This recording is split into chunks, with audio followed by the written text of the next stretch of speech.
Episode 36. Hello, thanks for tuning in to another episode of Dogman Encounters Radio. I'm Vic Cundiff, and I'll be your host as we listen to eyewitness encounters involving one of the most terrifying cryptids, Dogmen. Before we bring on tonight's guest, I received 2 encounters I'm going to read for you. The first encounter reads, "Before I tell you the story, you need to know that my encounter happened when I was 12. I was born and raised in Dallas, Texas, so I'm pretty used to city life. I was always fascinated by cryptids, Bigfoot the most, but as time passed, I forgot all about it and moved on. My family and I would go on camping vacations in which we would camp in the woods for about a week or so. I remember not being afraid at all, as the nearest highway was less than a mile away. 4 to 5 cars were passing by every minute on it. I would always hear strange noises coming from the woods, but there was always a natural explanation for them. Raccoons and squirrels were always in and around the camping spot. Occasionally they'd get into our tents in search of food. One summer we stopped going. I had no idea why. I asked my dad about it, and he said that it was getting to be too dangerous. I just went along with it and carried on. I found it strange that he said that, so I went online with all of my 10-year-old vocabulary's might and tried to find any animals that lived in the woods that could kill a human. The only ones I found were venomous spiders and coyotes. Figuring that it would only be a couple of months until our next trip, I shrugged it off. Funny thing is, it would be another 2 years until we went back into the woods. The day came, we were all suited up and driving miles into the woods with some of my uncles. When we arrived, nothing in the camping spot had changed except for the rust covering the benches and spiderwebs all around a small shed which housed a bathroom. Everything was going well. My uncles were having a barbecue. My parents were with them laughing and telling jokes, and I was on the edge of a small pond playing with the sand and throwing rocks into the water. That's where it first happened. I was drawing with a stick in the sand when I noticed shrubs moving across the pond from me. I thought it must have been an animal, but then the shrubs moved again. That was when I noticed a black shape behind the shrubs hiding in the cottontails. It wasn't moving. That automatically made me scared. I leaned to my side to see more of it. That's when I saw its entire body. It was extremely muscular. I couldn't see its face as the shadow of its own body was blocking its face from my sight. I was petrified. That's when my fight-or-flight instincts kicked in. Being a 140-pound 12-year-old, I ran as fast as I could back to the camping spot. By then, I was crying and screaming. All heads turned towards me. My mom ran toward me and hugged me. She asked me what was going on. I just kept screaming, "We have to go, we have to go." Mom, being oblivious, calmed me down and told me to behave. As time passed, I was calm but still scared. I was trying to figure out what I had seen. I was trying to decide if it had been a common animal I had simply misidentified, but the only animal I could think of was Bigfoot. That's when I noticed the look on my dad's face. He looked worried to death and was constantly glancing at the tree line. I knew he knew why I was so scared. That night, everyone was asleep in their tents except me. It was a moonlit night. The crickets were making noise as well as the frogs and toads. It was about 11 p.m. when all the sounds of the forest went silent. It was so quiet I could hear my uncle snoring in the tent beside us. I knew something was wrong. A couple of seconds later, I heard faint footsteps coming from the tree line. The footsteps got closer and closer to the point where it was right in front of our tent. It was casting a shadow over the tent. That's how I was able to see the entire silhouette of it. One thing that awed me was how tall it was. It was at least 6 or 7 feet tall. That's when I saw something twitch on the top of its head. It had canine ears. I instantly knew it wasn't a Bigfoot. I was petrified again. I didn't want to make a sound, so I closed my eyes and tried to sleep. The next morning, oddly enough, I woke up in the car. We were going home. We had all heard and seen it. My parents never spoke of it again. Signed, Michael Raw. The next encounter was received from Joe Schaefer. This encounter reads, I'm an Aboriginal person from the Cree tribe up in Canada's Northwest Territories. I come from a family of hunters and trappers and am familiar with all the animals in our region, or so I thought. I've been hunting in the forest alone since I was 10 years old. It was nothing for me to pick up my grandfather's double-barreled .410 shotgun and be gone all day hunting for small game, never giving a second thought to the dangers that may have been lurking out there.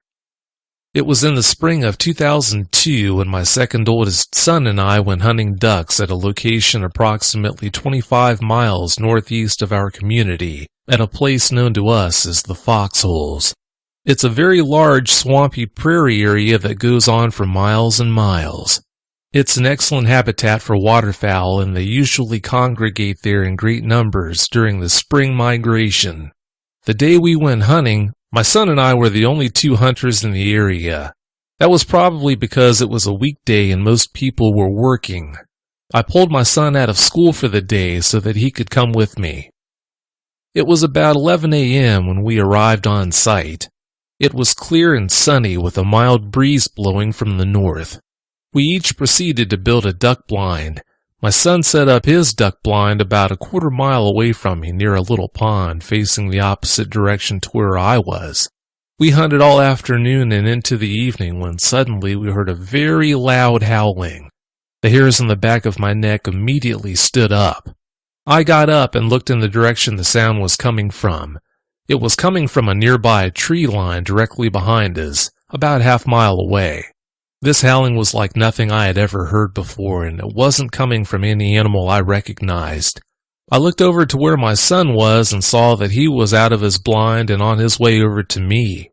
When he got to where I was, he asked me, what was that howling? I said that I didn't know. We stood around looking at the tree line for a bit and then decided to pack up and leave for home. We didn't say much on the way home other than trying to guess what kind of creature was howling back along the tree line. We didn't know. A couple of days later, I asked an old friend of mine if he had ever heard this kind of howling. I imitated the sound as best I could for him.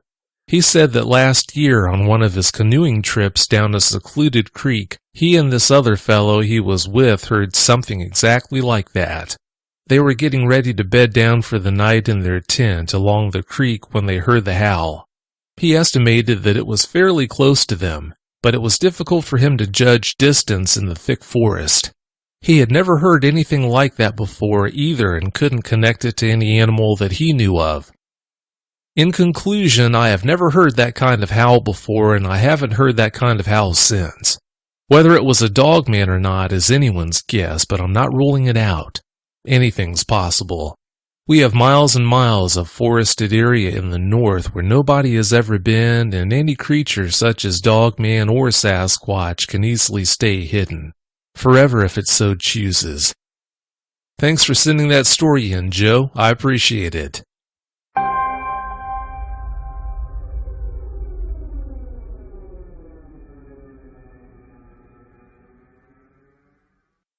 There's one last thing I want to share with you before I bring Coonbo on. If you have any question or questions for me, it's easy to reach me and ask those questions in the chat room every Friday night at 9 p.m. Eastern Time. If you go to dogmanencountersradio.com/chat room, you'll see how you can log in.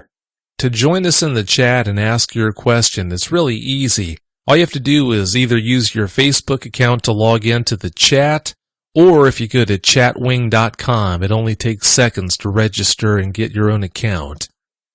Tonight's guest is Tim Coonbo Baker. Coonbo, welcome to Dogman Encounters Radio. Thanks so much for coming. Glad to be here. Oh, it's great to have you.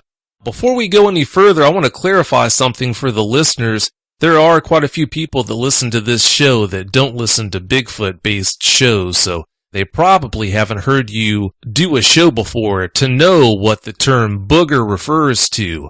So you all know the term booger refers to a Bigfoot. That's just a term that Coonbo and Bear, who hopefully will be a guest on an upcoming show, that's how they refer to Bigfoot.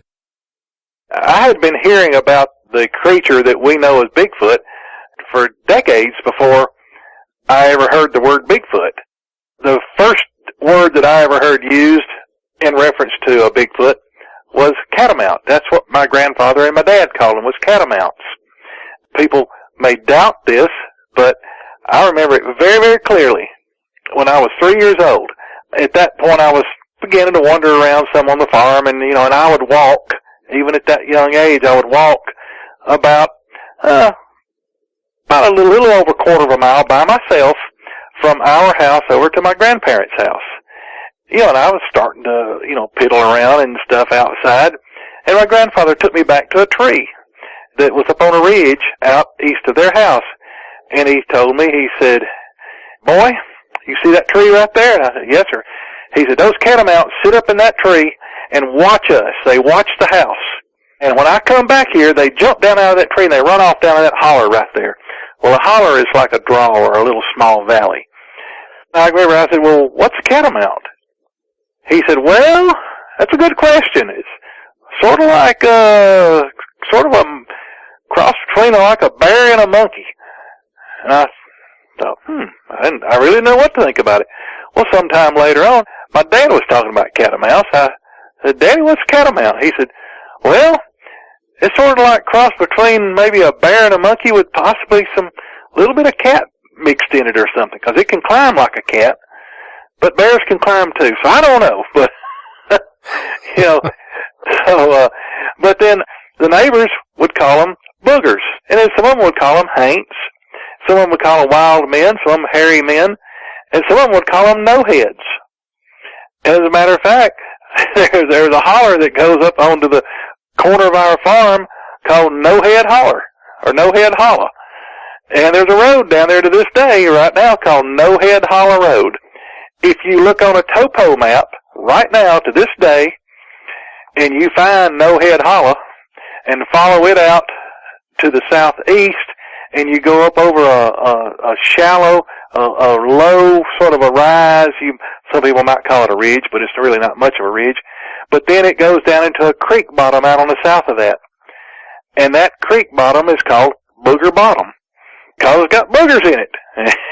They pass through there periodically. They migrate from out to the south around Bankhead National Forest.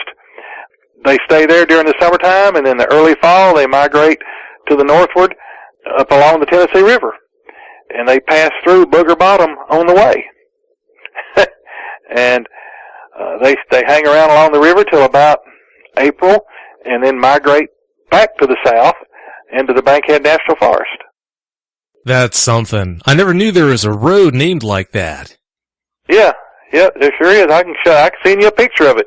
The road sign, No-Head Holler. No-Head Holler Road. That's pretty good. I never knew about that. Yeah. Please give us a brief bio on yourself. I was born and raised in northwest Alabama in the Muscle Shoals area, and lived on a farm out east of Muscle Shoals the first several years of my life. And while out on that farm, as I was a young kid, I became aware that there were some kind of boogers or haints or catamounts or no-heads or something that lived out there on the farm. Didn't really think that much of them at the time, although, I heard them and I heard people talking about them. Got up in high school. Some years later, one of the guys that I went to high school with had an encounter. He and his brother were very shaken up by it. They told about it at school, and he was ridiculed extremely. So I learned then that best to keep my mouth shut about the things that I had seen and heard of out on our farm. Then went off to college and didn't really think much of it. Went to Auburn University, got out in 1978, started working for a electrical engineering department of a utility company, and spent several years doing that. Sort of got back into things concerning Bigfoot because of some incidents that I had out on the farm when I moved back out there. Suddenly things that I hadn't thought about in years and years and years, I started thinking about again because I started hearing some of the same things and seeing some of the same things. And the year before I got married, had my first fairly close-up encounter with one. Didn't actually see it. I could tell where it was because it was shaking trees and, saplings and stuff at me while it was screaming. I could hear it stomping back and forth. That report some years later actually wrote it up, and it's on the BFRO website. You can read about it. And just about 1 year later, this is after I had gotten married. I'd been married about a few months, and we were living out on the farm. We had an encounter where I actually saw it for the first time clearly. It scared my wife half to death, my wife at the time. And exactly 1 week later, we were no longer living on the farm. We moved to Huntsville, Alabama, and went to work for a government contractor in Huntsville and started traveling a lot for the government over the next several years. And, I hadn't really planned on doing Bigfoot research in other places, but, sometimes I would get stuck there on TDY for sometimes weeks at a time. Well, I never was one to waste a lot of money going to nightclubs and stuff like that, so in my free time I would be out in the boonies somewhere, rooting around. And I ended up hearing about Bigfoot stories and stuff and sightings and things, just sort of accidentally. I realized here's an opportunity that I can do research in areas that I would normally never be able to get to go to, both on government installations and in the areas around them. So I researched Bigfoot very extensively all over the country for quite a number of years just by myself. And I had a couple of work buddies that were interested in it too. And sometimes if we were on TDY together, we would go out together. But the majority of it was by myself. That went on all through the 1980s and the 1990s. And I had no idea that there was any kind of interest about Bigfoot on the internet. Of course, when I first got started, the internet wasn't even in existence, but I started working with the government's version of the internet back in the mid-80s and wasn't really interested in getting on it very much from the recreational aspect of it. I had to use it at work all the time. Some years later, a good friend of mine in the Bigfoot world, his handle is Bubba Gump. He and I had done some investigating together. We'd done a lot of talking about it over the years, and he was been a friend of mine since back in the 70s, and had spent a lot of time out at our farm with me, and had, seen and heard stuff, and we had hunted together a lot. And anyway, he got to talking to me about other Bigfoot researchers on the internet. So one day over at his house, he got to showing me some stuff. The BFRO was in its infancy then, and he said, "Man, you need to write up some of the sightings that you've had. You need to write some reports." So I did. I wrote up a couple, 3 of them, and talked to some of them, and talked to one of their experts, and I was sort of let down because I thought I'd learned something from them, but no, they were asking me a bunch of stuff. I expressed interest in learning more from them. They didn't seem too open.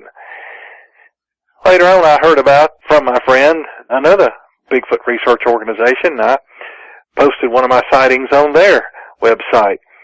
They contacted me, and lo and behold, this guy from Mississippi called me up one day, and it turned out to be the guy who is now my friend, Bear.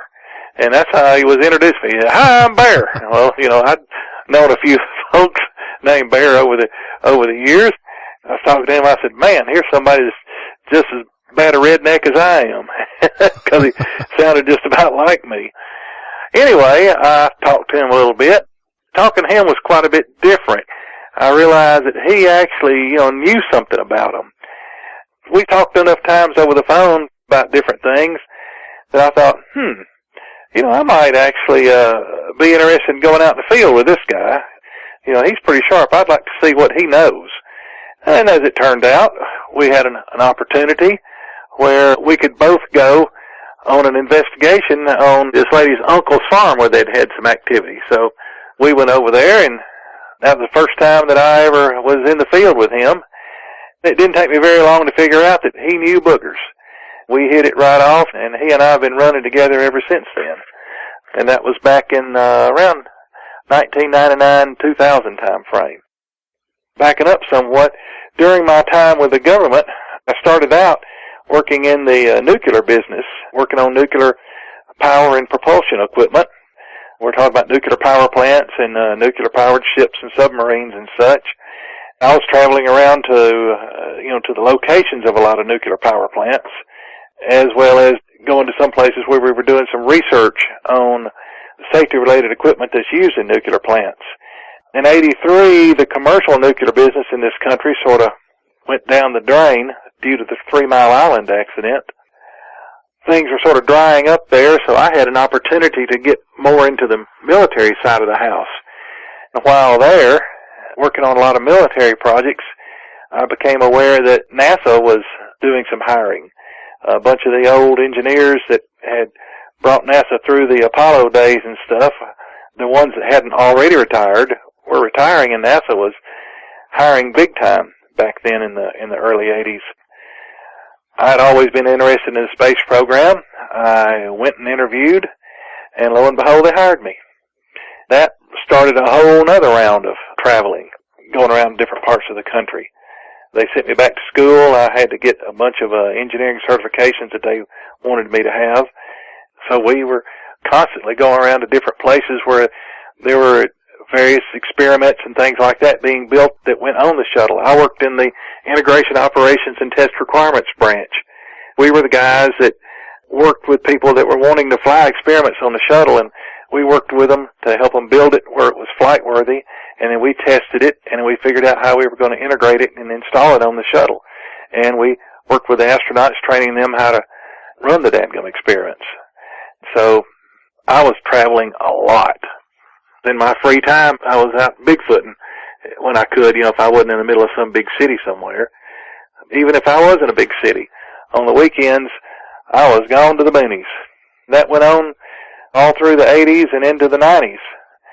After the Challenger accident, I worked 7 different missions in mission control, and I was in mission control when the Challenger blew up. After the Challenger blew up, there wasn't a whole lot of work going on with NASA, but there was a tremendous amount of stuff going on with the Army Missile Command. So I just went over into the Missile Command side of the house and kept right on working, and that led into traveling a bunch, even more so than when I was with NASA. So again, I spent a lot of time out Bigfooting while I was off on TDY in my free time. I know that's too long of an intro, but that's sort of the way I got into it, sort of the history of what brought me up to around the time of 1999-2000, where I started doing this with groups of people. I don't know if you call them clubs or whatever, but in sort of public organizations. But I sat down one day and I got to looking at it, where I have made, over the years, and this is counting up to now, I have made dedicated trips just for Bigfoot research and investigations to 18 different states. The sole purpose I was there was just for that. I have been in that many more states, about 18 more states, on other business, and then while there, was able to take the time to go out doing Bigfoot research. So we're talking around 36 states that I have done research in, and 1 Canadian province in Ontario. That's not counting others that I have just driven through, sort of keeping my eyes and ears peeled. But I'm talking about actually been on the ground researching in 36 states and 1 Canadian province. Probably at one time, I may have been the most well-traveled Bigfoot researcher in the United States.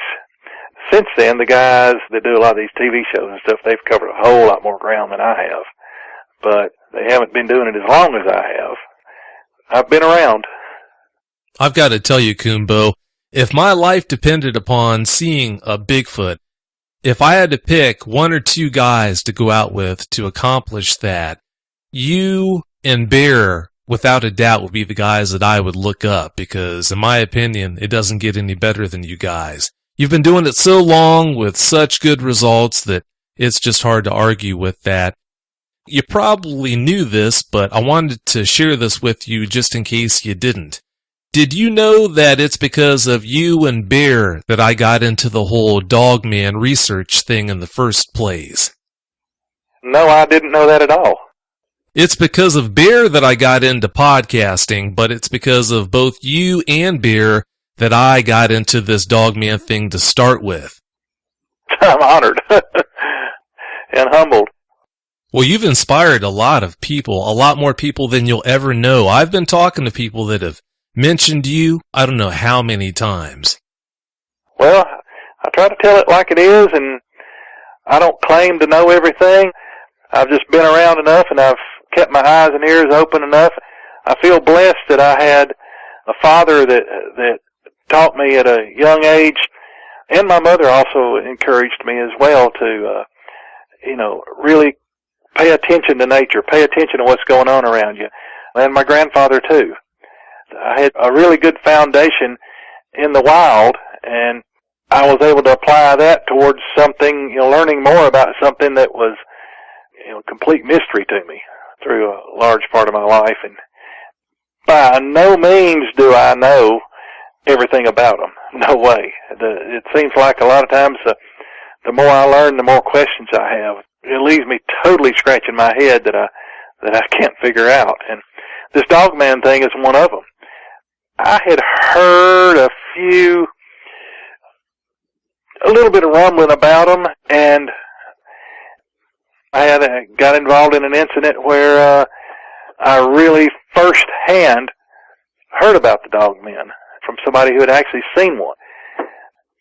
That really has turned me on wanting to learn more about them, and they continue to be an enigma to me. And I have never seen one. I'll say that up front. Not sure that I want to see one up close. Yeah, I can't say I'll blame you there.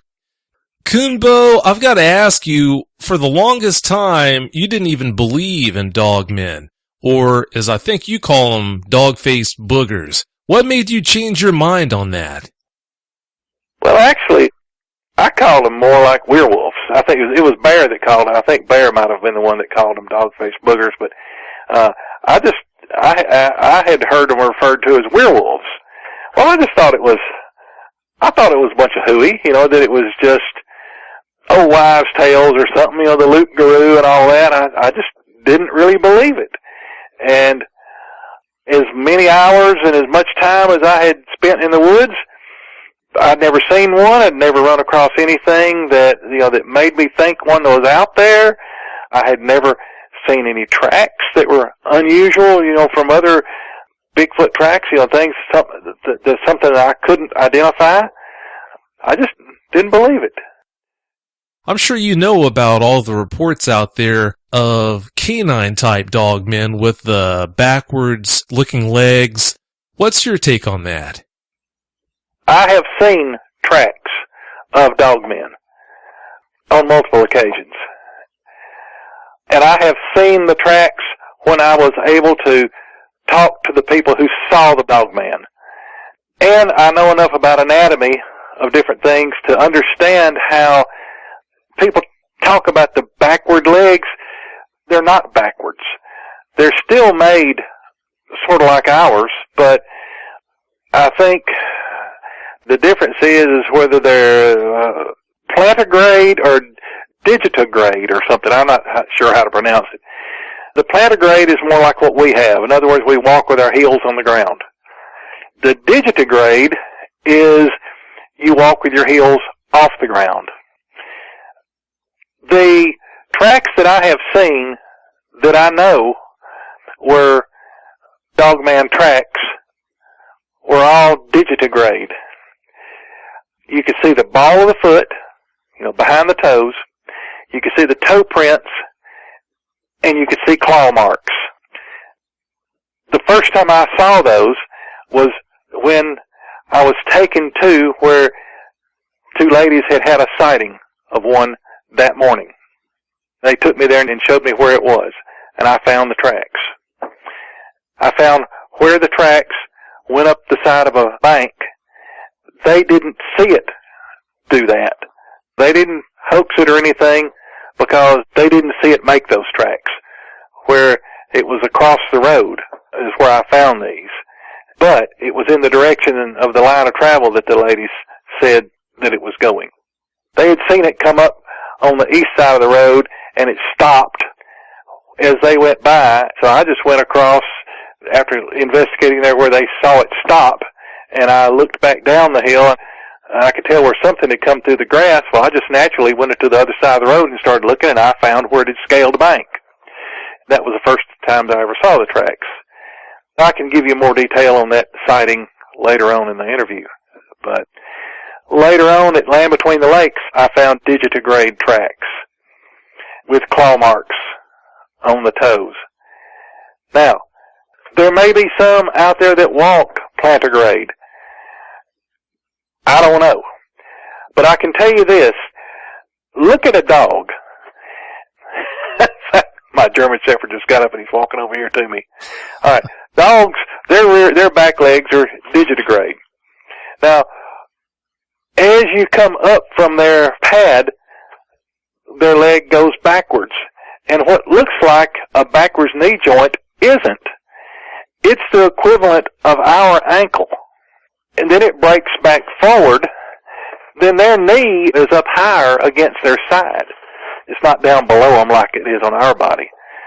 So these dogmen that walk digitigrade, they do not have backwards breaking knees. They have knees just like you and I, but their heel is up off the ground. And their foot may be elongated to the point that people that see one, that's going to be striking to them. That's going to stick in their mind, and they're going to think that they're seeing a backwards bent knee. That's my take on that. Now, whether there are some that walk with their heels on the ground, I don't know. I haven't seen one. I haven't investigated any reports where they mentioned that, and I was able to find the plantigrade track.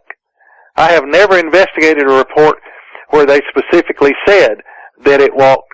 I mean, that's one thing I question people about. Could you see its feet? Did it have normal-looking feet? Was its heel on the ground? You know, did it leave normal-looking tracks? And I've never had anybody answer yes to any of that. And nor have I found tracks where they said they had seen one and they were normal-looking, what you think of normal Bigfoot tracks, if there's any such thing as normal Bigfoot tracks. Do you ever go out and specifically look for dogmen in the woods? Yes. Yes, I have made multiple trips to Land Between the Lakes, to areas within the Land Between the Lakes where there have been dogman incidents, up to and including people being killed. And I have found tracks in one of those locations. As a matter of fact, it was quite unnerving. We camped there, believe it or not, and we had a guy that saw what he thought at the time was a regular Bigfoot easing around the edge of our camp. And he saw it pass behind Bear's tent and then come over and go behind a tree that was right next to my tent. I'm talking about within a couple of feet. Another one of my German Shepherds was in the tent with me. I spoil my dogs. I sleep on a cot in my tent, and I have a pet cot for my dog that I take with me. It's about 4 feet long and about 2.5, almost 3 feet wide, and it sits up on legs, and it's about 3-4 inches up off the ground. Gets him off the cold ground. They love them. I've got 3 or 4 of them around the house here, and they love the things. And I'll put a folded up blanket on it, and that's where they sleep when we go camping. And anyway, so he was on his pet cot. Well, I was there sound asleep, and I woke up to my dog Buddy growling. Anybody that's owned a large dog or owned dogs for very long, there's 2 kinds of growls. There's an aggressive growl and a defensive growl. Actually, what woke me up was Buddy had gotten up off his cot, and he was getting under my cot and bumping me from below, trying to wad up under my cot, and he was growling. I rolled over, I got a hold of him, I drug him out from under my cot, put him back on his cot, told him to stay. He wouldn't do it. He got back under my cot, and he was shivering, and he was growling. And I thought, well, maybe there's something out there. So I'll just cut him some slack, let him stay there. Well, that's where he ended up staying all night. The next day, the guy that had seen this creature, he didn't see it well enough. You know, he was out, I think he'd gotten up to relieve himself or something. He said he saw just a dark shadow, you know, just a dark shape that moved down, and it passed behind Bear's tent, and it went over beside my tent and stood there behind a pretty good size, about a 2.5 foot diameter tree that was beside my tent. And he said he didn't see it after that. He didn't know if it had sneaked away around behind my tent or if it was still hiding there, but eventually he went back in his tent and went back to sleep. All right. He was talking about it the next day, and he was telling Bear about it, and I was busy with doing other things. I wasn't paying attention. I'm like, yeah, because this guy has been known to, I thought, exaggerate a little bit. Well, later that day, I was getting ready to take my tent down and, you know, pack up to head home. And I walked around there, and lo and behold, there were tracks. Very, very clear tracks right behind that tree where he said the thing was, right within 18 inches to 2 feet of the side of my tent. So I went back and I asked, I said, when did you see this? He says, oh, it was about 3:15 this morning. And I remember I had looked at my watch when Buddy was crawling under my cot, and it was about 3:15. Ooh. Yeah. The tracks are very clear. It was behind the tree there for a while. I saw multiple tracks there where it had shifted around a little bit there, and then the tracks headed up the hill behind my tent, headed off sort of to the west-northwest, and disappeared up over a little ridge back behind our camp. And then we got to look at, and Bear and them had found some tracks over behind their tent. People say that they're bloodthirsty, they want to kill you. Well, you can't say that about all of them, or maybe there was enough people in that camp that it wouldn't have done that if it had had ill intent. But I can tell you this, I ain't camping in, I'm not camping in Dogman territory unless there's at least 6 or 7 of us. I've been in that area by myself multiple times in daylight hours, and I can tell you it is some more kind of spooky in there. One time we were passing through the area, and I decided to cut through the land between the lakes, and I hadn't told my wife anything about any particular part of the LBL or anything had happened. She hadn't heard any of the stories about the beast of LBL. She's never heard me talk about a dogman or anything like that. She was going in there totally blind. We came in to the southern part of the LBL and went up by the old iron furnace that's right there on the trace, which is the main drag north, well, it's not really north and south, it's sort of southeast to northwest through the LBL, but we stopped by the old iron furnace that's right there on the trace, and we went by the buffalo field and got to see the buffaloes, and I drove her around, showed her one of the old homes that are still back there in the woods that nobody lives in anymore. We went up by the elk enclosure and saw that. Rode through there and got to see a lot of elk and everything, so we headed on up north. Went to an overlook up near the canal that connects Barkley Lake with Kentucky Lake, that connects the Cumberland River and the Tennessee River together. And we circled back around to the southwest and started down the west side there along one of the roads that follows the shoreline of Kentucky Lake there. And she started getting a little bit creepy. We came to this one place, had a beautiful view, and I couldn't get her to get out of the car. And it was broad daylight. And she said, I don't like this place. This place got a bad feeling to it. Well, we were still pretty good distance away, a few miles away from where the really bad dogman stuff had happened. So I wanted to cut from there, cut cross country back towards the trace, and I wanted to go back by the place that was referred to as the bunkers, where a dogman was supposedly killed after the incident that happened where the 4 people got killed that were camping in the RV park, in their RV. So, we head out down that road, and she started getting spooked. And I hadn't said a word. And I came up to the side road that turns off that went up to where the bunkers were.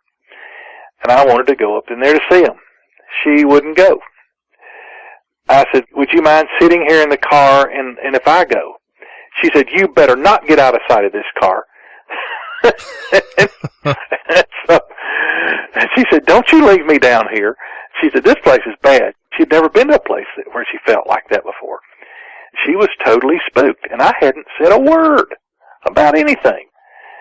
I mean, she had no idea of the history of the place. So we ended up, I didn't get out, didn't go anywhere, and I tried to drive through a couple of areas, and she told me, she said, just get me out of here. I don't want to see any more. I want to get out of here. I don't like this place. So we left and headed on out, across the canal and up through Grand Rivers and, headed on home. But I was really astounded at her reaction to the place from somebody that was totally and completely oblivious to what had happened up there. So it's got a feel to it that people that don't even know what's going on can pick up on if they're perceptive at all. And I was happy. It was a beautiful day. Clear as a bell, sun was shining. I mean, it was a gorgeous day. And I think it was in the fall, in the early fall. It was just, it was one of those days it's good to be alive, good to be out and around, She didn't like that north end of the LBL at all. The LBL is a very creepy place. There's just something about that place that isn't right. I've got no desire to go hang out there. Before we move on with the topic of the LBL, I want to ask you, Coonbo, between Dogmen and Bigfoot, or Boogers as you call them, which one scares you the most? Well, let me back up. You had asked me had I been specifically out to investigate Dogmen sightings. I've been multiple times to LBL doing it. One time I was going on a trip out west, and I made a specific trip to Lake Oologah area there north of Tulsa, Oklahoma, to investigate some Dogman sightings there. And I went out one time to an area there. As it turned out, they didn't tell me that there were Dogmen out there, but we went out to an area out near Hitchcock, Oklahoma. You can go to Hitchcock all you want to and wander around. You'll never find this place. That was just the nearest civilization. But I met the people in Hitchcock, and we went out to a place that was way out in a ranch that their family owned, way out in the sticks, and I couldn't find the place again now if my life depended on it. I'm usually really good with directions, but I could not find this place again, and I don't even know how to find it on a topo map. I don't know. I was taken out there after dark, and after we got out there, it was revealed to me that there was a whole family of werewolves that lived out there.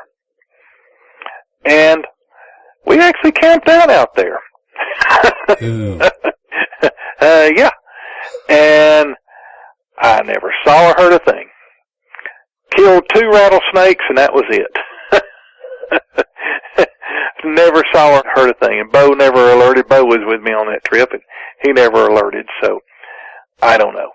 So I've made 3 trips 2 that I knew ahead of time were to investigate, or I've made multiple trips to Land Between the Lakes, but I've been to 3 different locations, 2 knowing ahead of time that, we were specifically going there looking for Dogmen, and this other one, I got there and found out that that's what we were looking for, or what they call werewolves.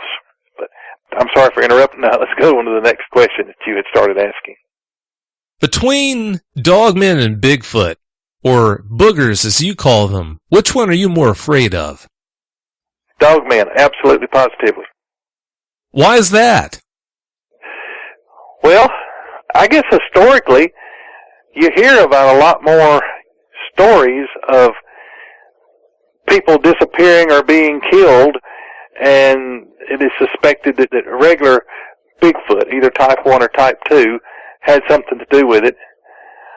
But you hear less stories of killings or disappearances or whatever that are attributed to the Dogmen. But the things that you do hear about the Dogmen and the people that have had up-close encounters with them, they all have been way more traumatized by them than the average person that I've seen that have had up-close encounters with Bigfoot. Now, I'm not saying that there are not people that are extremely traumatized by encounters with Bigfoot, but the percentage of people that are traumatized by encounters that they've had with Dogmen is a lot higher than the percentage of people that have had close-up encounters with Bigfoot. It seems to have a much stronger effect on people. And I don't know if that's just because of conditioning from the time we're little, seeing werewolf movies and such as that, but I know it evokes a much stronger gut reaction in me, personally. I have a picture of one that a fellow researcher took, and it's a really, really good picture. I mean, so good you can see the pupils in its eyes. And no, I am not going to make it public. I've shared it with a few people over the years. You can see the pupils of his eyes. You can see its teeth. You can see its nostrils. You can see the wrinkles in its nose. I cannot look at it without shivers running up and down my back and getting goosebumps all over me. It's just like looking into the face of evil when I look at it. But it was just standing there when the guy got his picture. It was accidental. He didn't know it was there. They were exploring up a creek bottom, and they got to a point that they began to feel just overwhelming dread.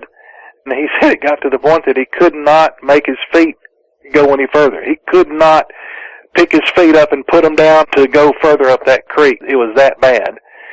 So he picked up his camera, and this is back in the days of film cameras. He had a good film camera, and he just focused it about 50, 60 feet ahead of him and just started panning and clicking pictures. And then he changed his focus a little bit deeper and then panned back, taking pictures. He sent us a few of these pictures and pointed out where he wanted us to look in the pictures for something that he thought might have been a booger standing there. Well, we looked where he told us, but then we pulled the whole picture up on the screen and got to looking at it, and all of a sudden, boom, there this thing was. It was over on the opposite side from where he was wanting us to look. And it's just standing there. It's just standing there looking at you. And it obviously didn't attack them, but they were totally creeped out. They knew something was there. But to look in his eyes, I'll tell you what, any person that can look at that picture and not get the shivers and the chills does not have a soul. I'll tell you that. If you've got any soul in you at all and you look at that picture, you're going to get the willies. But they scare me a lot more than the regular Bigfoot. You know, I have yet to run across anyone who didn't say the Dogmen were scarier to them than a Bigfoot would be. Bouncing back to the whole LBL topic, you had a law enforcement officer based in that park warn you not to camp out in the northern part of that park. Could you tell us about that? This is the first time I became aware that something had happened in that park. I was an assistant scoutmaster for years, and I worked with a couple of different troops, and this one troop I had worked with at the time, we were planning on a camping trip to LBL, and over the years, troops that I had been involved with and been a member of as a scout had camped in the land between the lakes a number of times. But I had not been in LBL in years.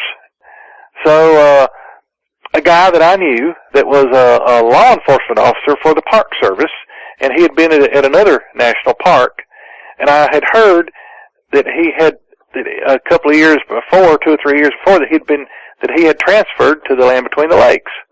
And this is a guy who we grew up in the same church together. He had graduated from high school ahead of me, but we had attended the same high school.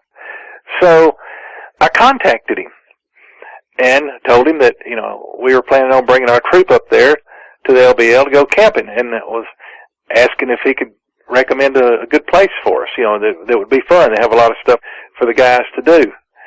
He told me, what kind of, you want to do wilderness camping? You want, some, little cabins or, little primitive cabins? What are you interested in? And so I told him we were interested in, in tent camping and such. And he said, well, if you remember, you can go anywhere you want to go.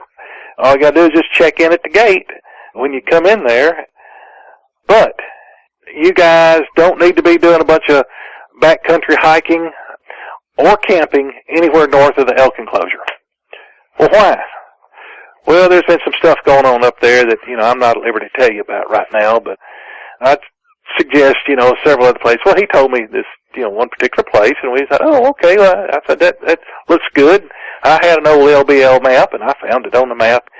So we showed up there, and he actually came by the camp one evening, and we were sitting around the campfire and talking and everything, and most of the guys were gone off somewhere, and I think the other adult leader was somewhere, and I said, so how come you don't want to, what happened, what's going on north of the elk enclosure, how come you don't want us camping up there, or, doing a bunch of backcountry hiking up there?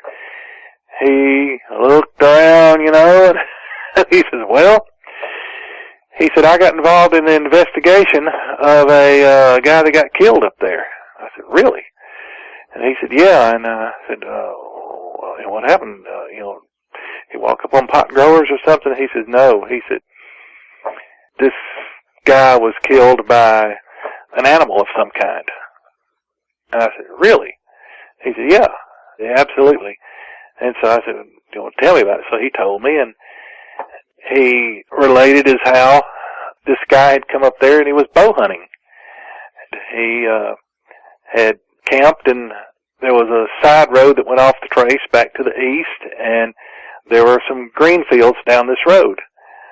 And he was bow hunting around there, and it was, it was bow season, so it was early fall.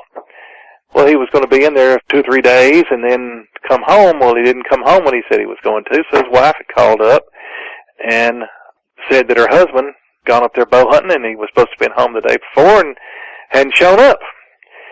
She said that it didn't surprise her when he wasn't home by, 10, 11, 12 o'clock, but she said that when he wasn't there by the next morning, she figured something was going on. So well, what kind of vehicle is he in? She described it. So my friend said that they came in there that morning when he was coming on duty and reported this phone call, and a couple of them said, oh, well, yeah, I've seen that truck. He's parked up there, at this particular road and yada yada, and we'll go up there and see what you can find, see if you can find him and see what's going on. So they took off up there. Sure enough, they found his vehicle, right tag number and everything, and of course, when you go in there, you have to, I think you fill out a little thing, a piece of paper, and you leave it on your dashboard, if I remember right. Anyway, they positively identified it, that it was the guy's vehicle. My friend didn't tell me this, but I have heard since that the windows were busted out in the vehicle. But my friend didn't tell me that. I've heard that from another source since then. But anyway, they go in there and they go into the camp, and the campsite's torn up. Now, I mean, tent torn to shreds, stuff slung around everywhere, and no sign of the guy. They look around, can't find anything. They bring tracking dogs in and start tracking him. And the dogs are going to the, more or less to the eastward, I think, like east-northeast is the direction they're going. After they've gone a distance, they find a piece of his clothing up in a tree.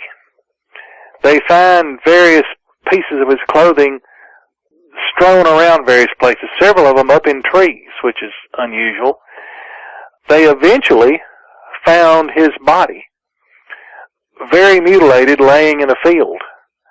I don't know if it was a green field, but it was an opening in the forest of some kind. Of course, he didn't take me there. He did take me, though, and showed me the next day where the guy was camped. Then he got to telling me stories about these werewolf creatures. That's what he called them. These werewolves that lived up in there, supposedly. That was the first time that I ever heard of the other killings that had happened up there that are pretty famous. There's been a lot written about them, where there was a family of 4 that was killed. And he was not there when that happened. That would happen some years before he was working there. Now, he told me that once they found the guy's body and the way it was mutilated, he said there were all kind of government people there from different agencies and stuff. And he said that park police were basically there just to sort of control traffic, and that there were just gobs of other people that showed up there. And I said, well, what kind? He said there were some military-looking people. He said there were people that I figured might have been FBI, something else. He said there were. This is before the Men in Black movie, but he said there were secret squirrels that showed up. He said it wasn't just 3 or 4 or 5 or 6. He said there were dozens that came in there, and that basically the park personnel, they were just trying to control traffic and keep them supplied with what they needed to stay in the field, to help them out. But that they were definitely in a subordinate role at that time. Once they found the body, the control of the situation was snatched away from them. Now, some years later, I ran into a person who lives up in that area and still lives in that area. And he actually met with us while we were up there on one of our outings. And the talk came around to some of the incidents that had happened there. He started talking about the bow hunter that was killed. We started asking him questions and stuff. And I was astounded, absolutely amazed how what he was telling, how it matched what my friend had told me years earlier. More than a decade earlier. I'm talking about actually close to 15 years earlier. That, what my friend had told me. He seemed so intimately familiar with it. I said, do you know where this happened? Do you know where the guy was camped? Could you show us where the campsite was? Well, yeah. Bear and I absolutely didn't tell this guy that I knew where the campsite was, that I'd been there 15 years before. So off we went. And I was absolutely astounded. He took us to the right place. The road there now still goes down to the green fields, but then where it goes on further to the east, over into the area where the guy's body was found, it's not maintained anymore, and it's all washed out now. And he said, boy, at the time, you wouldn't believe this road was worn down slick. There was so many vehicles in and out of here. He said, it was unbelievable, the people that came in here. And I said, well, what kind of people? He said, man, it was alphabet soup. He said, you know, any agency that goes after weird things, he said, they were here. But the details of what they knew meshed almost perfectly.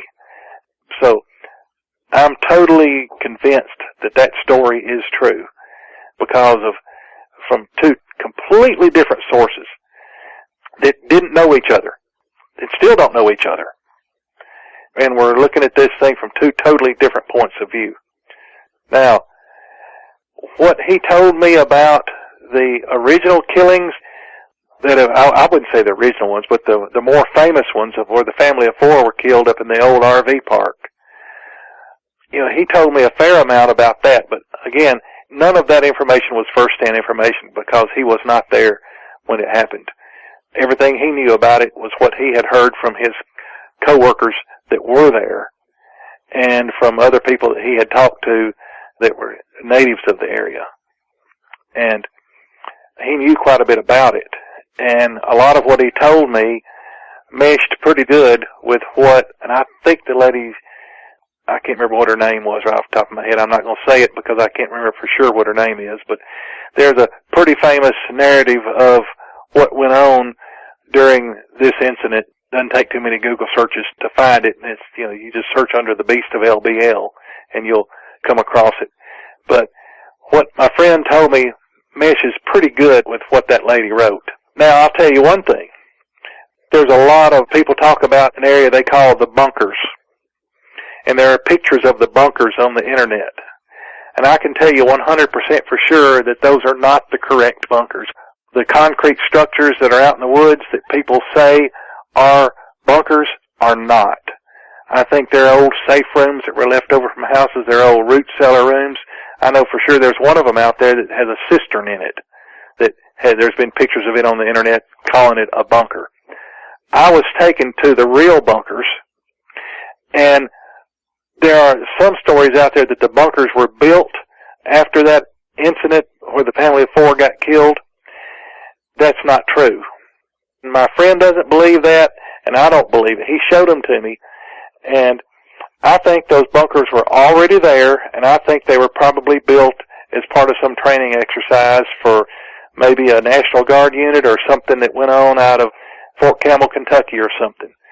But there were bunkers there, and if I remember right, there were either 5 or 6 of them, and they were arranged where they had overlapping fields of fire. And they looked like old World War I or World War II pillboxes. They were set down in the ground, and only about 1.5 feet, 2 feet of them stuck up above ground, and they had horizontal gun ports in them.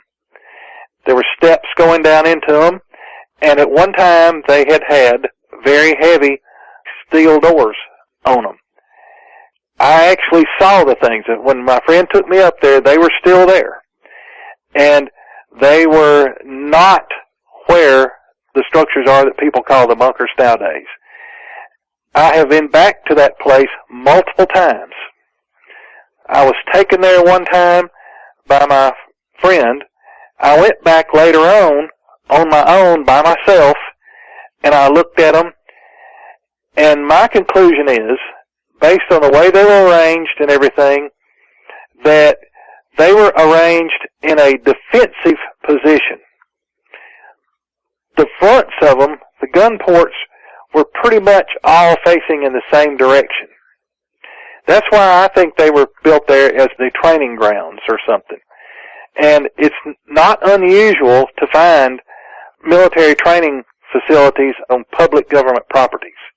I can take you to a national forest in a southern state that has absolutely unbelievable training facilities, and even an area where armored vehicles can have live firing exercises, and it's all on national forest public land. So anybody that says, oh, you wouldn't have something like that on Land BL, they don't know what they're talking about. Now, they haven't been around near the government installations that I have. I earned my living on government installations for years, and you would be astounded what's out there. But anyway, back to the story. Another reason I don't think that these bunkers were built after the family of 4 was killed is because if this creature is as smart as I think it is, and as smart as people say that it is, there's no way that you could lure that thing into that area there, coming at it from the correct direction, that it could be exposed to, multiple firing points like that. It was too small of an area. And I don't think there's any way that you could have driven it into that area, that you could have chased it in there. I just don't believe it. I think that those bunkers were there for another purpose. Now, the third time I ever went there, they had been in there destroying the bunkers, tearing them out. And I don't think there's any kind of clandestine reason for it. I think it was probably just purely coincidental. Maybe they didn't want people playing in them or something, or maybe they're, I know that snakes would tend to want a den in them. Maybe they were afraid of, somebody getting snake bit, because there's certainly a lot of poisonous snakes in the area. But the last time I went in there, in the area was gated off there were gates across the roads where you used to be able to drive right up there nearly all the way to them. Now there's a gate across the road, and you have to get out and you have to walk about 150, 200 yards to get in there. But they've all been busted up. All the concrete's been removed. Unless you knew what was there, you wouldn't know what had been there. There's old house debris, and old foundation debris and stuff all over land between the lakes. So there's nothing there that would make you think that anything special was ever there. And I don't think it was anything special. But the area's pretty much been cleaned out. You might call it sanitized, but I don't think there was any reason to sanitize that area. But those were the real bunkers that I got to see back then. And what's there now are not the real bunkers. And I don't think the bunkers had any pivotal role to play in all of that Beast of LBL business at all anyway. So that family of four incident supposedly involved a family that was camping in an RV, if I remember correctly, in the LBL. Something supposedly had killed that family. The 3 family members were found inside that camper, if memory serves, but the daughter was found a distance from that RV in a tree.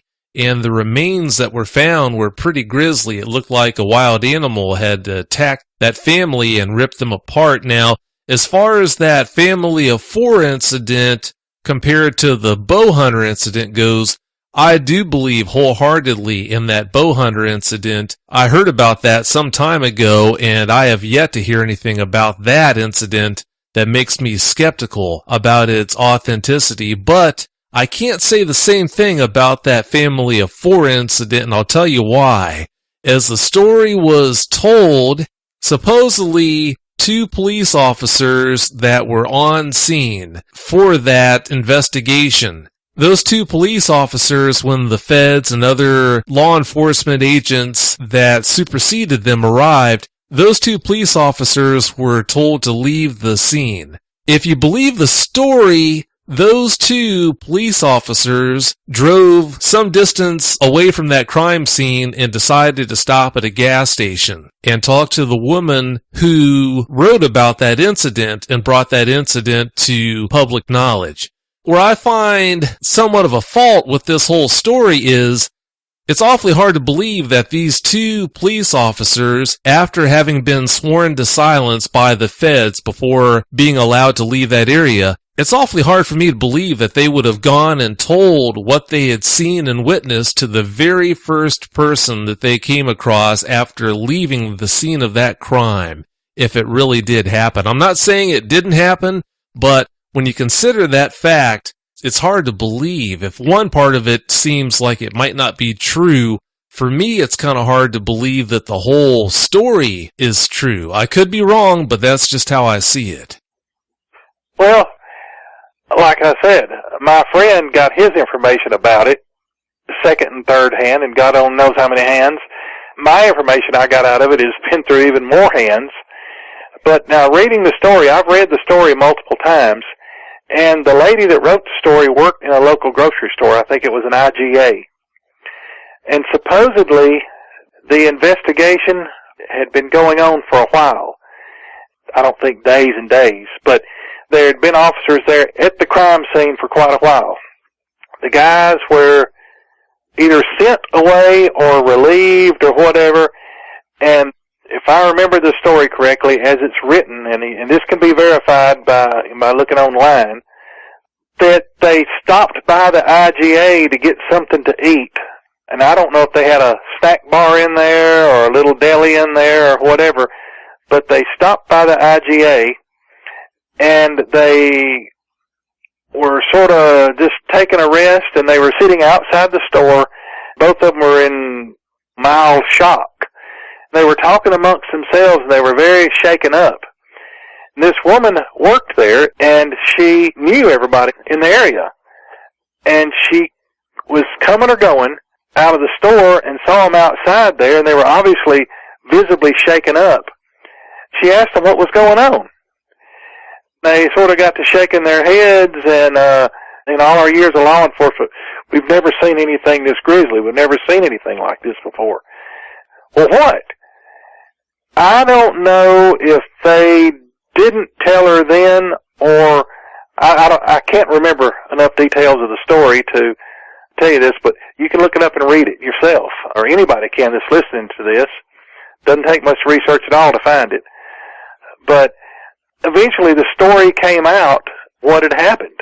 And like you said, the mother was found, if I remember correctly, in the bathroom. The husband, I think he was found right outside, either at the front end or the back end of the RV, and he had a shotgun with him. And it looked like he had gone out to try to confront this thing, and it attacked and killed him outside the RV. There was a boy and a girl, and one of the children was found inside. They were torn to shreds. They were inside the RV, same as the wife was, and the wife and mother. And you are correct, Vic, that the story goes that the other child, and I don't remember if it was the boy or the girl, was up in a tree. They were just horribly mutilated. But there's been a lot of time that's passed since that's happened. Now, I can tell you this. You can still see on old maps where the RV campground was. You can still find the road that goes back in there. I've walked that road. You can still walk back in there, and you can still see the pads where the RVs park. But that RV camping area is closed. It does not exist anymore. And so it is a fact that there was an RV campground there. And it is a fact that it was closed. Now, whether that was a reason or not, there's room for dispute there. I mean, I can show it to you on a map real quick where it is, or where it was. Yeah, there just might be something to that. Where there's smoke, there's fire in a lot of cases, so maybe there is something to that.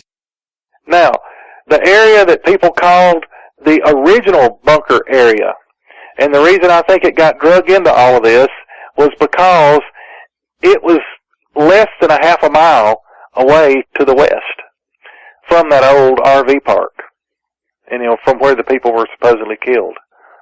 So it's easy to see why the story was aggrandized and embellished, and why this bunker story got drug into it that you hear about. But I personally think that's bunk, that had absolutely nothing to do with it. If the incident happened as my friend heard about it, and as it's been written about it, and other people have talked about it, then there was an effort made to eradicate either the one that did it or a bunch of them. I don't know. Who knows? I don't think anybody knows that, at least that'll talk about it. Like I said, I have no idea if they tried to hunt down what they thought was one particular individual or if it was a group of them. But if it happened, they were unsuccessful in wiping out all the dogmen because, it was supposedly a dogman that killed the bow hunter. Oh, yeah. Yeah, they're still there. There's no doubt about that. I saw dogman tracks, here just a few years ago. So there's still dogmen in north part of LBL. So I can tell you that for sure.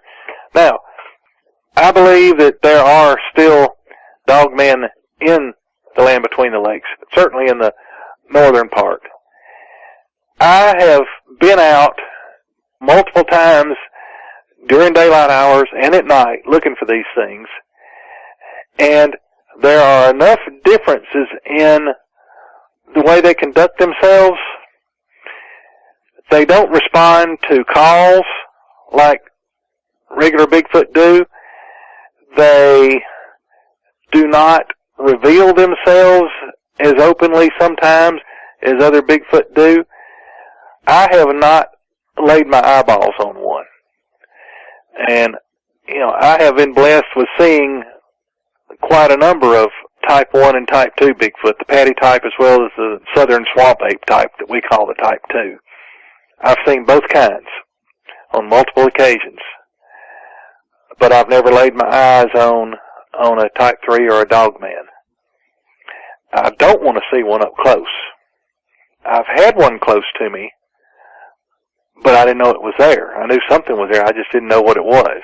It was when I found its tracks the next day that I knew what it was.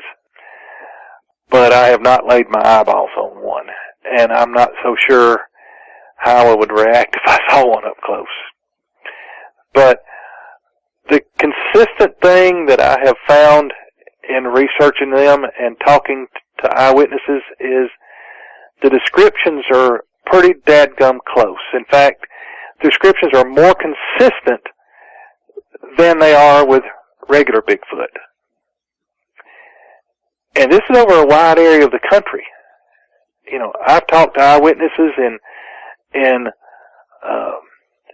Kentucky, Tennessee, Oklahoma, and Alabama.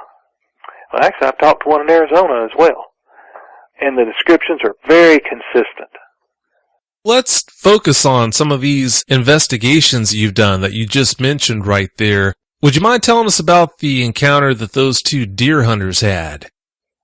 Actually, that's not my first one. The first one that I had was one that I came across as a result.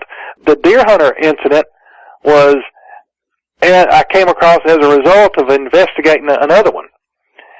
When I was working for NASA, we had a project going where there was a company in Union Springs, Alabama that had a contract to build a bunch of new communication equipment for NASA that was going into Marshall Space Flight Center. It was a new PBX system that was going into Marshall's facilities, and it was going to allow us to tie a bunch of phones together into, gigantic conference calls, and it was a pretty complicated piece of equipment for, 1980s technology.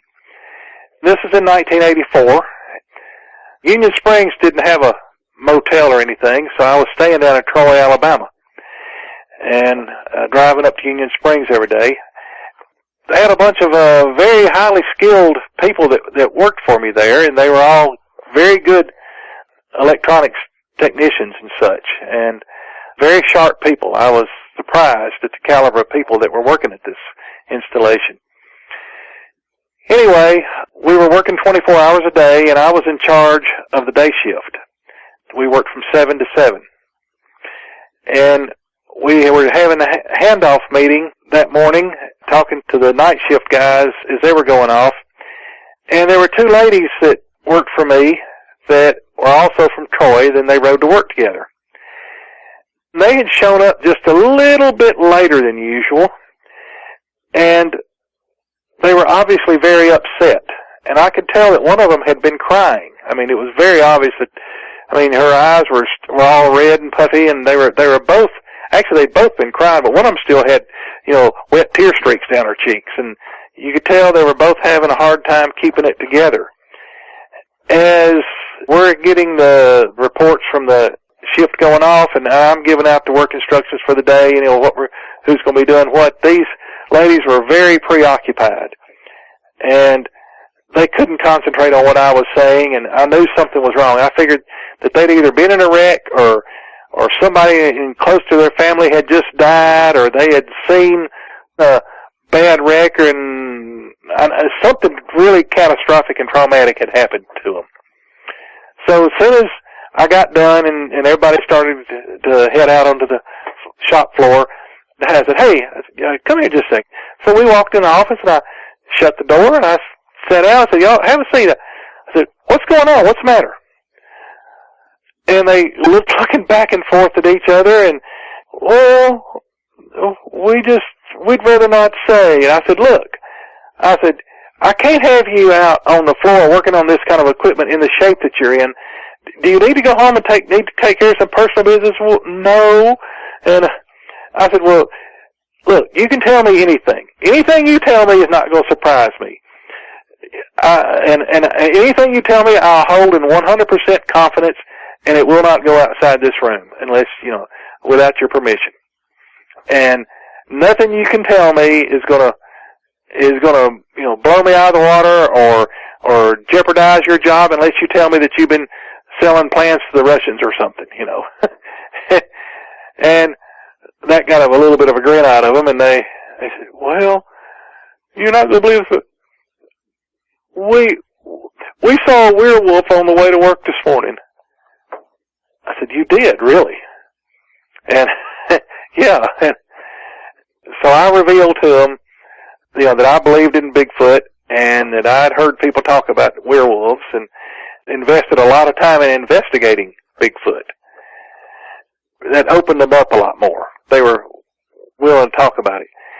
And they said that they were coming to work, and they were a few miles outside of Troy, Alabama, going to the northeast on U.S. Highway 29, and there's a section along through there where the road's got a lot of curves in it. And they said they had just come out of one curve, a long left-hand curve, and the road straightens out for just a very short distance, and it starts to curve back to the right. There's a creek bottom that's down on the east side, which would be to the right side of the road. And they said that as they came around and as they saw the sign for the next curve, there was a big yellow sign there, with a right-hand curve arrow on it. They said all of a sudden they saw that there was this creature had just stepped up onto the bank, up onto the shoulder of the road where the sign was, right there beside the sign, and stopped. They saw it, and the lady didn't really slam on her brakes or anything like that right at first. Said she took her foot up off the gas. Then she thought it was going to come across the road in front of her, so she did stand on the brakes. They said the thing was looking right at them. And the lady that was in the passenger side said that she made eye contact with it, and the lady that was driving sort of freaked, and she didn't lift her foot up off the brake, so they rolled past it doing probably, it's curvy right there, so she said they weren't doing over 45 to 50 to begin with. As they rolled past it, she said they were probably doing less than 20 miles an hour, like 15 to 20. It was standing there beside that road sign, almost like it was leaning on it. It was so close to it. The lady in the passenger side, she said that they locked eyeballs. That she and the creature locked eyeballs, and she said it was the most evil, malevolent thing that she had ever experienced, and she said she literally felt like the thing was trying to suck her soul out of her body, is the way she described it. It completely, totally unnerved her, and I've got chilly bumps on me just telling the story. She said that she has never, ever been so frightened in her life. She thought it was going to somehow pull her essence out of her body right through the car windows. She said it turned its head and looked at her as she rolled by it, looking directly at her, directly in her eyes. The other lady was looking at it as long as they could, and she said once they got past it, suddenly the lady driving sort of snapped out of it, and she stomped on the gas and took off. Neither one of them looked back. They just wanted to get the hell out of there. As they got going down the road and they realized what they had seen, they started just getting more and more upset. And by the time they got to work there in Union Springs, both of them were just wrecks. So I told them that they could take off if they wanted to. They could have the day off, whatever it took. If they want to go uptown and get a cup of coffee, it's okay. I told them, I live in Troy, and I'm staying in Troy. I would really love it if you would show me this afternoon when we get off work, where this happened. I'd really like to see it because, there was still enough daylight after we got off work to get down there where they could show me where this happened. And they said they would be glad to show me. In fact, they would love to show me where it happened. They were a lot better after talking about it and finding somebody that, that believed them. So that afternoon, we took off down there, and they took me right to the place. We pulled off the highway there, and I was able to, how high is relation to the top of the sign here? Where was his head? How high was it? I had a tape measure with me in my truck, and I got it out, and I measured up. The thing was about 9 feet tall. Both of them agreed on it totally, on how tall it was. It was about 9 feet. I asked them a lot of questions about, what did it look like? They said that they could tell it had fangs. I said, well, were you seeing the upper fangs or lower fangs, or were they like tusks like on a wild boar or whatever? Well, they decided that after sort of talking it through that they could see uppers and lowers sticking out of its snout. They said it had a dog-like black nose on the end of it. I said, how big was the snout? I said, was it a long snout like a German Shepherd, or was it like like a boxer? No. It was not as big as a German Shepherd, not that long. They described it as more baboon-like. And I asked about the fur, and they said it was sort of charcoal gray colored fur all over. The description of the hair on it and everything was very, very similar to the descriptions that you get of a Bigfoot. One of the ladies mentioned the reason she said it was almost like it was leaning on the signpost, it had one of its hands wrapped around the signpost. She said that she thought she saw claws on its fingers, but she wasn't sure. And the other lady, the lady that was driving, also said it had its hand on the signpost, but she didn't notice if it had claws or fingernails or what. And I asked, did it have ears? Oh yeah, it had ears. Did it have ears like a person? No. It had like dog's ears. And I said, oh, like a German Shepherd or something? No, not that big. And I said, well, like a lab? No, they didn't hang down, And one of the ladies says, well, it looks sort of like Spock's ears. Spock on Star Trek? I said, oh yeah, I love Star Trek, yeah. Well, sort of like that, sort of like his ears, but longer, bigger. But they were pointed? And she said, yeah. I said, well, we're sort of like a Doberman Pinscher's ears? And both of them, yeah, that's it, like a Doberman Pinscher's ears. And I said, okay. They gave me a pretty good description of the thing. But the lady who was in the passenger seat, she kept talking about his eyes. How his eyes just bored into her. That they just bored right into her soul. Her biggest impression was his eyes. And how evil it looked and how evil it felt to her. The evil presence that she felt from the thing. They didn't want to hang around there very long because it was getting dusky dark by this time. So they left. Well, I started looking around and, I could see while they were there, I could see where something had walked up from the creek bottom. I could see, something had walked through the grass there on the shoulder of the road and come up there by the sign. Since that's the direction they said it was coming, and they said it looked like it was going to cross the road, but it just stopped there by the road sign when their car came around the curve. And that's why the lady had put her foot on the brake to begin with, because she thought it was going to step out in front of her. And I said, did you look in the rearview mirror? Did it go on and cross the road after you passed it? We don't know. We didn't look. I don't know. I don't care.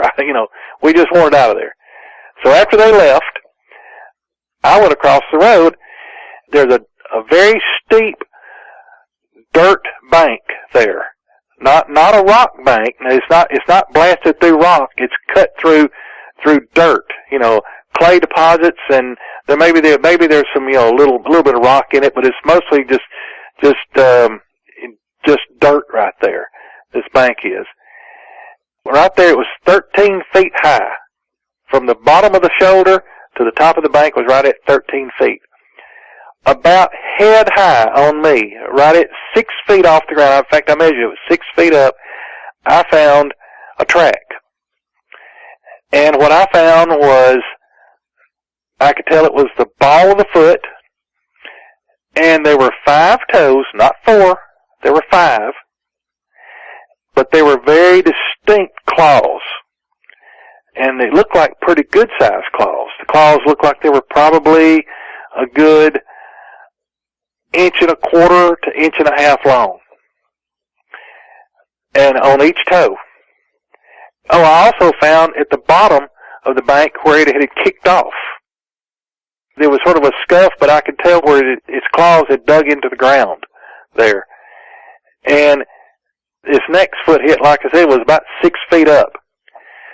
I stood back looking up the bank, and this bank was at about, I'd say, guesstimate, at about an angle 10 to 15 degrees off vertical. So from the horizontal, this bank is up at about a 75 to 80 degree angle.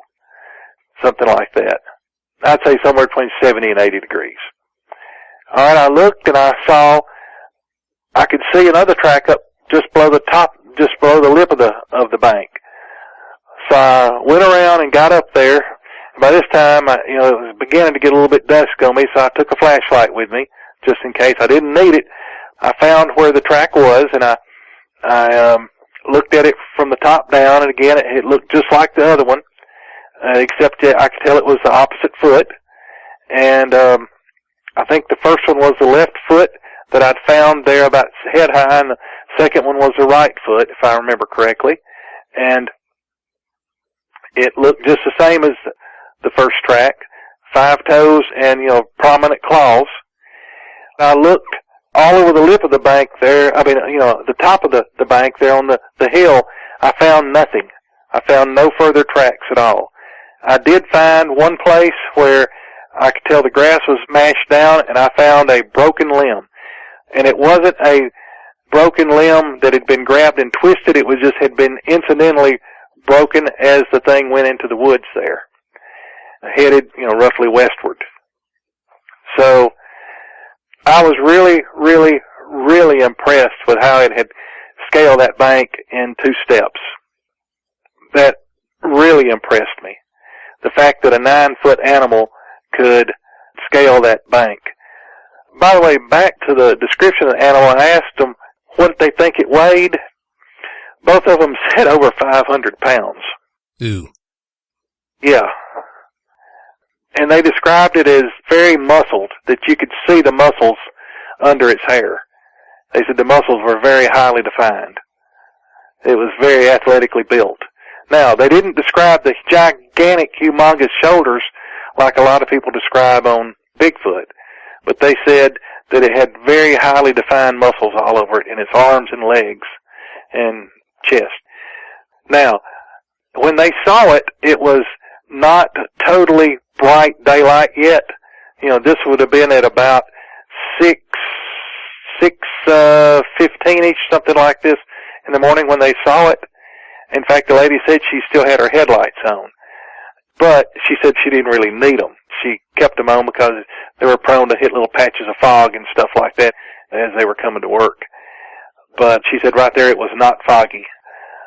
I asked if its eyes glowed, and she said no. Both of them said no, its eyes were not glowing. So I was interested in that. Now, this leads back to the story of the deer hunters. I got to doing a lot more investigating there around Troy, and about a mile to 3/4 of a mile cross country to the west of where this sighting was, there was an old abandoned fire tower out there.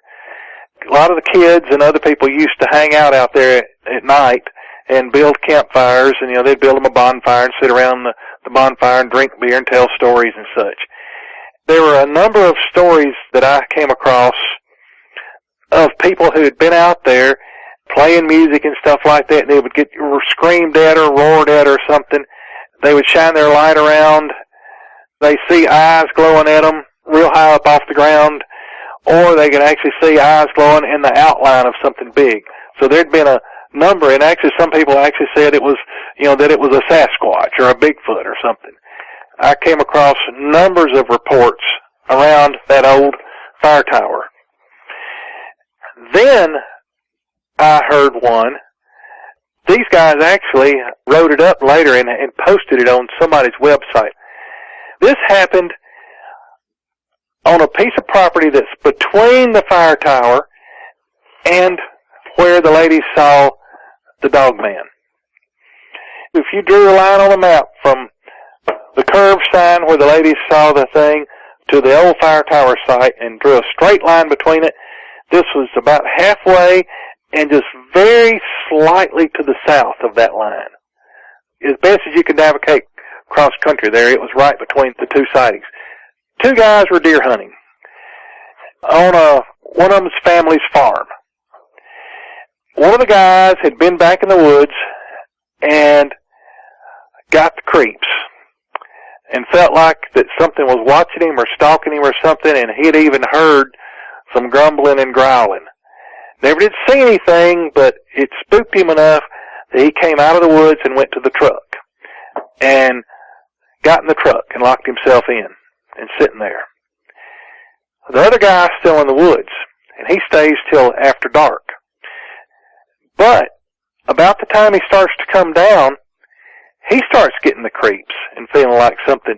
This is pre-cell phone days now, remember? This is back in the early 1980s. So there was no way for these two guys to communicate at all.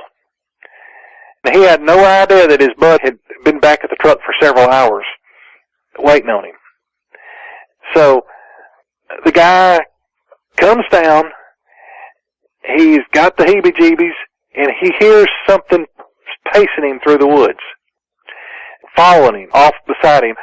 He's walking through the woods or along a woods road or something like that, and he can hear off to his side something following along with him. And then he'd stop, and then he'd hear another step, and then silence. He'd start walking again, then he'd hear steps, he'd stop, and then he'd hear another footfall, and then silence.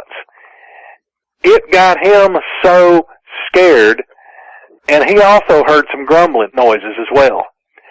He said he even heard some growling that got pretty loud as he was walking. Finally, as he got closer to the truck, and he knew that he could make it to the truck on a run, he busted into a run and ran to the truck. And he heard the thing chasing him.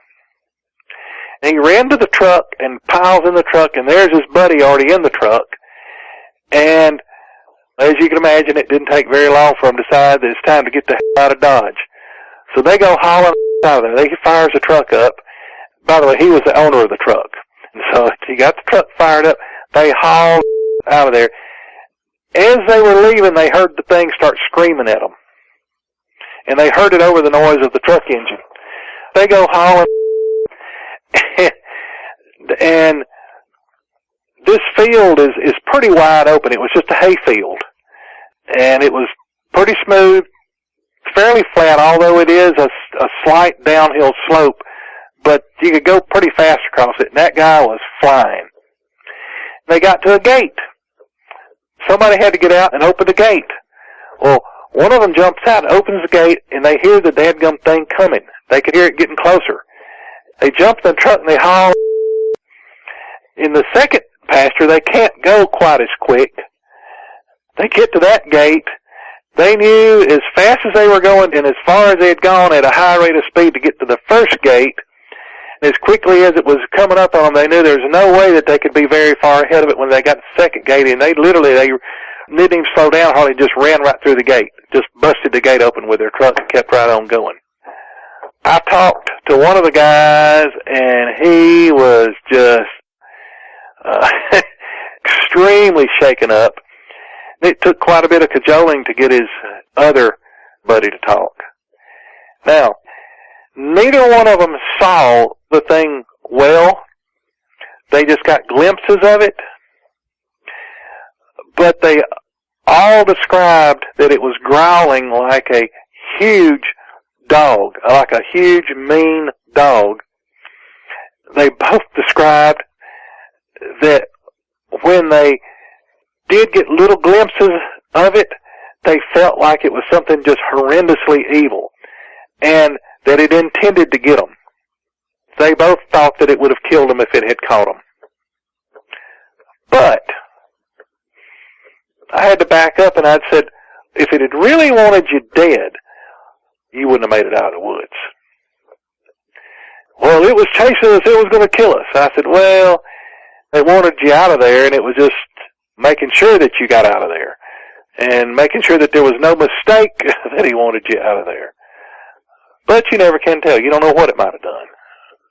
But both of them were absolutely terrified by it. And I just thought it was very, very interesting that it had happened probably about 3/8 of a mile or so to the west of where the ladies had seen the Dogman. That area surrounding Troy sounds like a really good area to stay the heck out of to me, I'll tell you what. Well, Troy's there's a lot of boogers around Troy. There's a big creek bottom that comes up into the west part of town. And there are, you've heard people talk about urban Bigfoot. There are regular type 2 Bigfoot that come up into the city limits of Troy on the west side of town on a regular basis. There are a lot of boogers in that area. That's scary. But north of town is where you get into the reports of the real belligerent and aggressive ones. And like I said, I know there's at least one dogman out there. So I don't know if all the belligerent and aggressive boogers out north of Troy are dogmen, but in 1984 there was one. Well, I'd say so. That's a day those guys are never going to forget either. That's rough. Yeah. Yep. Well, I'll tell you what, Coonbo, it's about time to wrap the show up. For the people in the Bigfoot community who over the years have tried to question your claims about having seen all of these cryptids, what would you say in response to that? Well, I'll just say that you haven't covered the miles that I have. You haven't been to the places that I've been. You haven't spent the thousands and thousands of hours in the woods studying the habitat that they like, figuring out what is the most productive places to work, really learning how to interpret the terrain and the habitat. You haven't been around enough of them to learn how to call them. You just haven't put in the work to be able to have the encounters.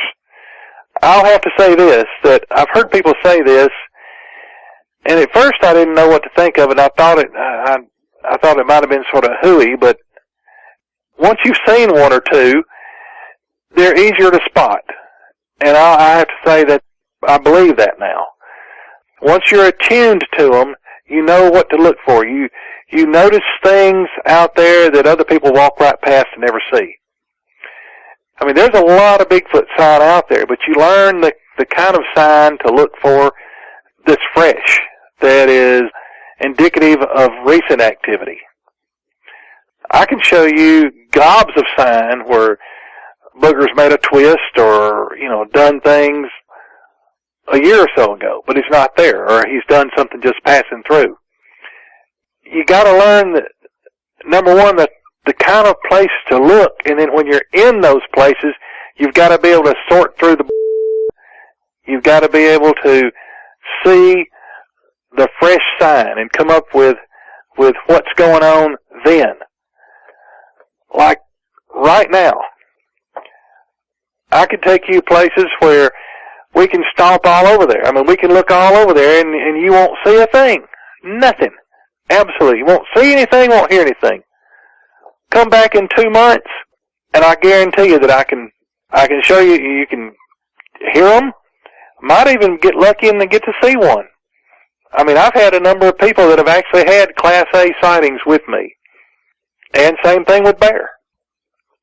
They don't stay in the same place all the time, and even within their territory, even within their, the territory that they are presently using, those are big animals. They eat a lot. They can't just sit there in this one place for very long, or they're going to clean it out. They'll totally wipe out everything that's edible. They have a large area, and they have to stay moving within that territory.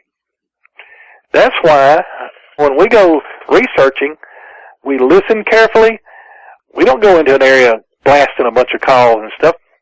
We keep our eyes and our ears open. And then, if we think it's, worthy, then we'll try a call or two and see what happens. You can ask people that have been with us in the field. Sometimes we get really, really lucky, and, I open my mouth one time to make a call, and then, I don't even get that call made. We've already got a response right there, literally right in our face almost. Other times we go out there, we'll spend a whole night into what we think is good booger territory, and that we're pretty sure that they're in and using, and we never turn up a thing. We never see or hear a thing. And it might take us 2 or 3 nights, or days in an area to eventually find where the boogers are at that particular time. A lot of this mountainous terrain, if you're on the right side of the mountain or in the right drainage or in the right holler, calls and stuff that they make and knocks and things, you can hear them for miles. And the things that we do, they can hear us for miles. If you do something that interests them enough, they don't think anything of covering 2 or 3 miles in a pretty short time to get to you to check you out. But if you're on the wrong side of the ridge, you won't hear them and they won't hear you. And you might literally be, a half a mile apart but because of weather conditions or terrain conditions, you never make contact. You never know. But I've had people, we'll be out rooting around, and all of a sudden, they're pointing and they're, look, I just saw one. He just crossed the road right there. I'm thinking, yeah, right. They're just, they're anything. It was a deer, or they saw a hog cross the road or something. And we go up there, by God, there's tracks. I have been amazed more times at people seeing stuff on our outings. I didn't believe it. I thought they were just, exaggerating or their imagination was running wild. And, I've seen that happen too, but I've been also astounded of where people have said they saw something. We go up there and there's the evidence of it. There's a smoking track. Or a bunch of, busted up, tree limbs and stuff. And tracks. Or you go up there and you can still smell it. We've had just crazy things happen to us out there. And, all I gotta say is, anybody that wants to sit back and throw rocks, just grow you a set of cojones and come with us sometime. I don't mind taking skeptics out. I've done it a bunch of times. And I've made believers out of people too. And so has Bear. Oh, that goes without saying. Since I have known about instances where you've been taking people out to show them your ability to call these things in, I think that stretches back to around 2008. I have yet to come across one person like that who's been out with you in the field that didn't come back convinced that you had that ability. I can't tell you how many people I've spoken with who, as a result of going out with you into the field, saw a Bigfoot. So, whereas I haven't been out with you when you've called one of these things in, or when someone in your party has seen one, I can tell you, having spoken with so many people over the years who have been out in the field with you, I'm convinced that you back up what you say. I've got no doubt that your claims about being able to call them in are 100% genuine.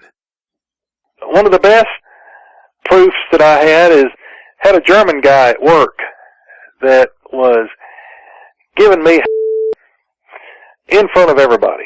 I mean, he'd get on my case right in the lunchroom at work, and right in front of God and everybody, and just was doing his best to make my life miserable and make me look like an idiot.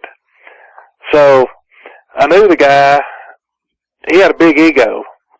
So it was going to be decent weather one evening. The bad part about it was really rotten weather, so I couldn't challenge him till I could actually do something about it. So finally one evening, there was some decent weather. So he started that crap right there in the break room one day, and so I said, tell you what, big mouth. I said, you're so big and brave and so sure about this stuff.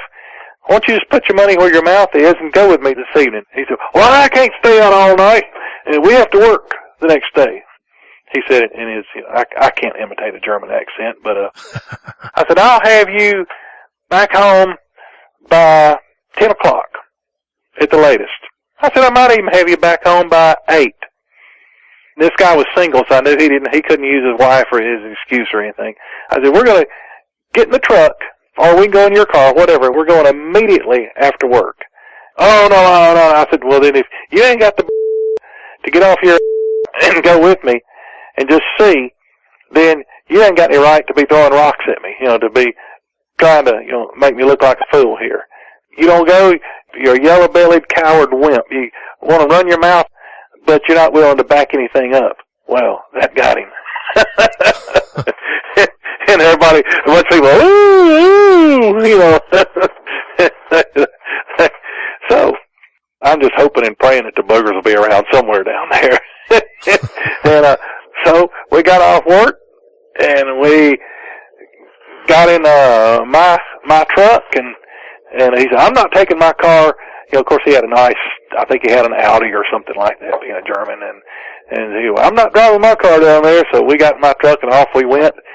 And I drove him down to a place. The very first place we went was a place right off the side of a major road through the area.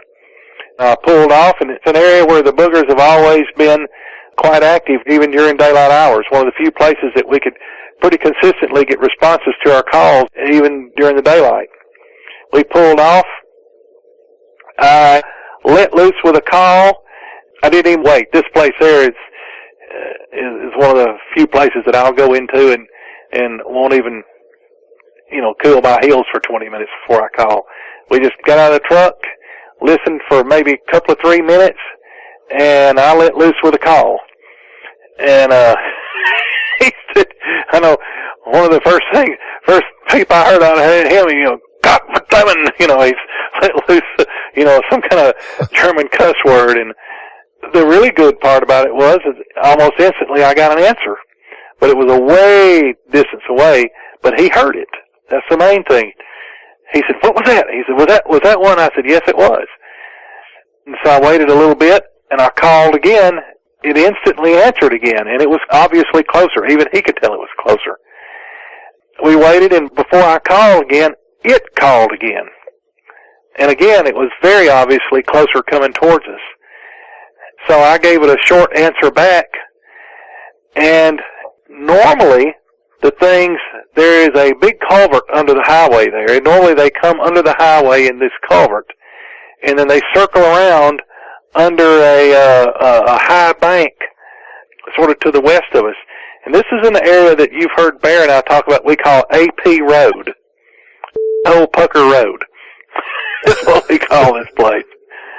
They normally, fairly consistently, when they show themselves, it's at this one particular place. Well, I don't know why, but I'm standing there looking off down the hill towards, to see if I could see one on this old road bed. And all of a sudden, the German beside me goes crazy, and he's pointing down the hill into this picnic area. And I look down there, and there is standing beside a big trash bin down there in the picnic area, standing there looking up at us. And the German saw it before I did. In fact, I don't know if I'd ever seen it. I was looking in the wrong direction. But he saw the thing. He instantly knew that that's what it was, and it absolutely scared him to death. I thought he was going to wet himself. As soon as he convinced himself that that's what he was seeing, he ran and he jumped in the truck. And he said, we gotta go. And I said, it's not going to hurt us. Don't you want to see it? I mean, this is what you came here for. And so eventually he opened the truck door and he stepped out and he's looking at it through the crack between the door of the truck and the body of the truck. Then he realized that to get out of there, we had to drive right through that picnic area. Oh, no. So he decided, well, maybe we didn't need to go right then. So I made a little bitty, short little call, and it screamed at us in a very aggravating tone. The German jumped back in the truck and slammed the door and locked them. Again, good thing I had my keys in my pocket. And it screamed at us a couple more times, and then it sort of, turned around and it went walking off down in the woods. I waited a while, and he cracked the door of the truck open. He said, is it gone? Is it gone? I said, it's probably watching us still. I said, it hasn't gone too far, I don't think. And he says, oh, how do you know that? And I says, well, just listen. And I made another call, and it screamed back. And I said, see there, it's not very far. And he starts letting loose a bunch more cussing. Anyway, we waited about 30 minutes, and we heard it again off moving away from us. It made another call. By this time, it was getting well into dusky dark. We got in the truck, and I couldn't get out of there fast enough to suit him. He kept hollering me, faster, faster, go faster. We finally, I said, it ain't gonna jump on the hood of the truck. You don't have to worry about it. I wouldn't have brought you down here somewhere where you're gonna get killed. Yeah, I'd say you made a believer out of him. Oh yeah, next day at work, he was real quiet. they got to teasing, what'd you see? Did you see anything? Did you see? Don't want to talk about it. Another satisfied customer. Yeah, I don't think you ever had to worry about hearing any flack from him again. Well, Coonbo, I've got to wrap this show up. I can't tell you how much I appreciate your time and all the stories and info. Well, this is a venue that I have not been on before. I've not been on your show before, so I'm getting to the point where I don't mind telling the stories over again, but I'm glad to tell them to people who may not have heard them before. Also, I'm to the point now, at my age and in my maturity in this subject, I like to teach people about them. I still like to get out in the woods a lot and everything, but I enjoy teaching people about them really more than I enjoy telling the stories over again. But I will tell the story to make an educational point. But I really appreciate you having me on your show, Vic. I can tell you right now, I've known this man since 2008, and I can't think of anyone better than him or Bear, his buddy, to learn from with regards to going out and finding these things. They know so much, it's just unbelievable. Thanks again, though, Coonbo, for your time and for coming on. I really do appreciate it. You're very welcome. I'm honored to be here. Well, thank you. I would tell you not to be a stranger, but I know I'll see you around, so I don't have to worry about that. I still need to drag you down to the LBL. You wouldn't be the first or last person that's trying to get me down to that place. Good luck on doing that. You never can tell. Well, yeah, you can keep trying, but I don't think the chances of that are going to be all that high. Thanks again, though, and have a great night. You too. Thanks. Bye. Bye. If you've had a Dogman encounter and you want to speak with me, whether in private or on the show, you can reach me at contact@dogmanencounters.com. I'd love to hear from you.